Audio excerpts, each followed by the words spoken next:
A revolution betrayed. Sanabna mashoko bdanyo kopana pana komana vachiti aiwa, our own revolution, it has now been betrayed. Nakakomana vatrikona panguva ino, they are just after aiwa, but tenders are corrupt. They are just after nepotism.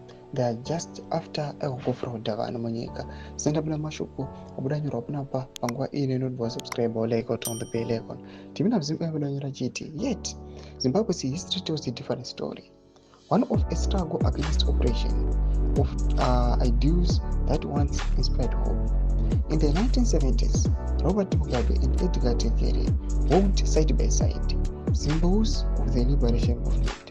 Tekere, ever the loyal revolutionary, carried Mugabe's briefcase, perhaps filled with speeches, strategy papers, and the blueprints for a free Zimbabwe. Their mission was clear: to dismantle white minority rule and establish an independent nation.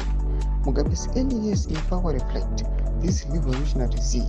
His government expanded education, healthcare, and infrastructure, making Zimbabwe one of Africa's most literate nations.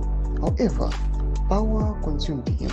Over time, his hunger for control led to the dictatorship, economic collapse, and political violence.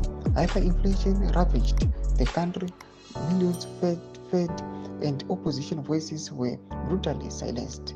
Mnangagwa, one of Mugabe's enforcer, promised a new era of democracy and prosperity when he seized power in 2017.